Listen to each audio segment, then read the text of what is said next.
I'm giving you guys the top 5 best class setups or loadouts in Warzone. This is going to help you guys so much in Rebirth Island, Big Map, which is Urzikstan, or any map that you guys actually want to play on. Now, once we go through these top 5, I want you guys to comment which one was your favorite. I'm going to shout some of you guys out and give you guys some COD points. Starting out with number 1, it is the DG58 LSW. This weapon is the best long-range weapon in the game right now, and I have 2 variants for you guys to make it incredibly easy to use. The first thing you want to throw on is the Cassis break for the horizontal recoil, firing aim stability at the cost of aim down sight speed.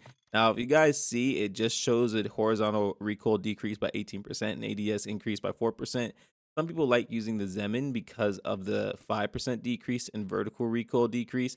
Trust me, this one is not worth it because you do lose bullet velocity, or you can just keep your bullet velocity and have the same effect, in fact better. Put on the Woody Longbarrel for the aiming idle sway, bullet velocity and range, recoil control, and gun kick control at the cost of hip fire and tack stand spread, sprint to fire speed, movement speed, and aim walking speed. I don't really think there's a better alternative in my opinion. This is something that you want to have fantastic range and good recoil control with. Because we have good recoil control with the other attachments, you just really want to have really good range. And as you guys see, it helps by 15%, 15%, and 18%. While moderately helping with the recoil control. Next, put on the Brune Heavy Support Grip. Out of everything else, this is the best possible choice for this weapon. Trust me, the recoil pattern is ideal for the Brune Heavy Support Grip. It's up with gun kick control, aiming out of sway, horizontal recoil, and firing aim stability at the cost of aim down sight speed and vertical recoil. Put on the 5.8 high grain rounds for the bullet velocity and damage range at the cost of recoil control. You don't even notice it, and that's why I don't mind putting this on there. The final thing I put on is the recoil reduction butt plate for the gun kick control and recoil control at the cost of aim down sight speed and sprint to fire speed. There are other ones out there. I just don't think that they're as functional as this, helping with 19% recoil gun kick, horizontal recoil 12%, and vertical recoil 12%. In the end, you just see how absolutely busted this is. This takes literally no effort to use. In fact, this basically reminds me of the Ram 7 before it got nerfed. This is an absolute amazing weapon at basically every single range. In my opinion, this is something that everybody should have on their loadout because if they don't, someone else is going to use it. So here's the entire class setup right here, but say you don't want to use the sight. I have had some basically complaints that some people don't want to use the iron sight. They're not comfortable with the iron sight. Completely fine if you don't want to use that. Take off the high grain rounds, and all you gotta do is go to the optic, and you can choose anything you want to. But I think the Jack Glasses optic is the best possible choice. So once we put that on there, head to the firing range. Just check out how easy this is. This thing literally does not move. In fact, this has to be one of the best weapons that Call of Duty has ever put into a game. I remember in the beginning of Season 1, this thing is nowhere near as good as it is now. This thing is absolutely amazing now. So make sure you guys try this class setup out and let me know how much you like it. Next is the best SMG in the game, the WSP9. I like to call it the Wasp 9. They're on the Zemin 35 compensated flash hider for the shorter radar pings, vertical recoil, horizontal recoil, and firing aim stability at the cost of aim down sight speed and bullet velocity. Now in this case, I actually am very much okay with the Zemin 35 taking away some bullet velocity because it already has a ton and high damage. Put on the DR6 hand stop for aim down sight speed, aim walking speed, sprint to fire speed, and movement speed at the cost of hip fire and tack stand spread, and aim walking steadiness. The perks are just so helpful. The movement speed goes up by 6%, crouch movement 11%, ADS speed 8%, sprint to fire speed 8%. It's just all very much worth it with very, very little downside. I put on the 9mm high grain rounds for bullet velocity and damage range at the cost of recoil control. I think this is worth it, and you guys are going to see later on why I think so. Put on the 40 round mag. Now, I know there's a 50 round option. I just feel like the cons are kind of too much. It's kind of like double everything. Just for 10 more bullets, I don't think the trade-off is worth it. You might as well just keep the 40 and be satisfied with that. Finally, put on a Niter Model 2023. This is just my personal preference. If you guys want to use an iron sight, I'll give you an alternative for that as well. This gun is the absolute best choice for the short to medium range engagements, and I'll be honest, that's what SMGs are kind of built for. I wouldn't just pull this out in a long range engagement just because I don't think that I would do very good. Now, I do have an alternative that would be great for all ranges, but that's for people that just don't want an option. But this, as like I said before, you're getting into a medium short range engagement, you're going to win every single time.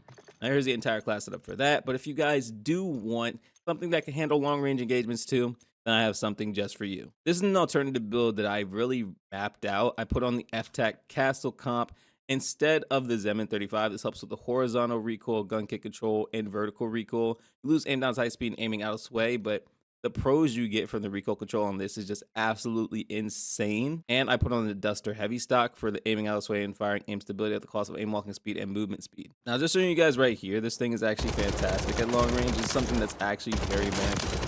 So if you guys want to use this, if you guys don't mind the muzzle flash, then feel free to use this.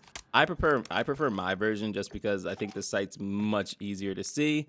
So this meta is my choice, but whatever you guys want to do, whether it's iron sight or optic, completely up to you. Number 3 is the BP50 because this thing is very powerful and has incredible mobility. First thing is to make sure you have the Jack Revenger kit for the magazine ammo capacity, vertical recoil, aim down sight speed, and movement speed. Now you do lose some reload quickness, bullet velocity, and range, and horizontal recoil, but that's not a big deal, believe me. Put on the Cassis brake for the horizontal recoil and firing aim stability at the cost of aim down sight speed. Trust me, this is the one you want to have on there, nothing else. Don't put on the Zemin 35, you're going to lose more bullet velocity. Don't on the Jack BFB, this thing does not have much recoil. Put on the 9mm high grain rounds for bullet velocity and damage range at the cost of some recoil control. Trust me, this helps it so much. Put on the Kimura RIL 33 laser light for the aim walking steadiness, tack stand spread, sprint to fire speed, aim down sight speed at the cost of the flashlight and laser being visible in ADS. Trust me, the trade-off is worth it for this. The final thing is the TRS T4 grip tape for the firing aim stability, recoil control, and gun kick control at the cost of aiming out of sway. This thing is absolutely amazing. It really gets the job done so easily, and I think the recoil is actually very manageable. This thing is also incredibly fast. Like, out of all the SMGs, this actually might have some of the best mobility. And technically it's an AR, so I wouldn't be too scared to actually use this at long range. Like, it's not really meant for long range, it's meant for the short to medium range engagements, but if you used it long range, I'm sure you would do okay.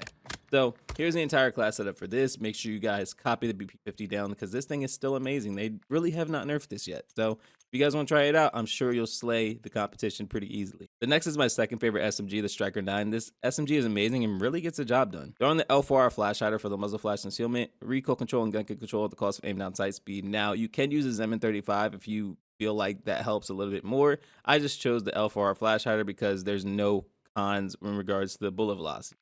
So whatever you want, completely up to you. Throw on the Striker Elite Longbow for bullet velocity, aiming out of sway, recoil control, and damage range at the cost of hip fire and tack stand spread, movement speed, aim walking speed, and sprint to fire speed. Put on the DR6 hand stop for aim down sight speed, aim walking speed, sprint to fire speed, and movement speed at the cost of hip fire and tack stand spread, and aim walking steadiness. 50 round drum is the best choice overall for this. If you want to use 40, completely up to you. I just think that the 50 really gets the job done, especially considering this thing shoots incredibly fast. Now, if you look at the pros and cons, you do basically double your movement speed reduction with the 50, and everything else is kind of increased a little bit. It's just whatever you think is optimal for you, completely up to you, your choice. Finally, I put on the Lockman Recon Series stock for the gun kick control, aiming out, sway, and recoil control at the cost of hip fire and tack stand spread, sprint to fire speed, movement speed, and sprint speed. This weapon is absolutely amazing. I'm like very comfortable actually using this weapon at almost any range. In fact, I'm even pretty comfortable using this at long range, even though you may not get the initial bullets. If you can get your target on point, you can actually take down targets at long range.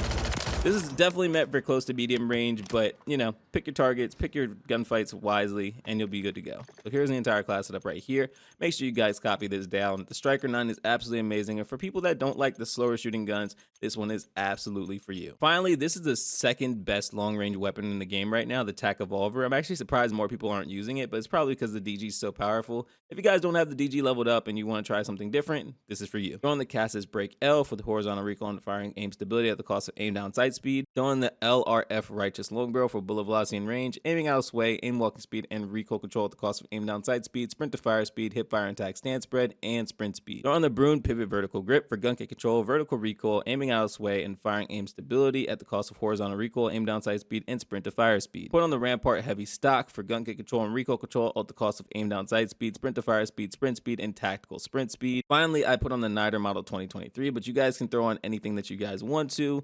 preferably the Jack Glasses Optic actually, and I'll show you guys both versions. This thing is absolutely amazing and easily, and I'm saying easily, gets the kill. It's absolutely busted how easy this weapon is to use, in my opinion, and you still have so many bullets to work with. This is why I think this is pretty optimal for a long-range weapon. The fact that I've taken down 6 targets already and still have 35 bullets is amazing.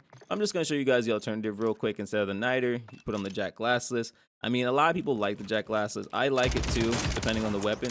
This weapon is a fantastic weapon to actually have the Jack Glassless optic on. So whichever weapon you actually, well, whatever attachment you actually choose, I think you'll do both very well with either the Niter or the Jack Glassless optic. So here's the entire class setup right here. Copy it down. Make sure you guys take a picture, whatever you guys have to do. But here's the top 5. Let me know which one was your favorite. I absolutely love all these weapons, and these are all absolute metas in the battlefield.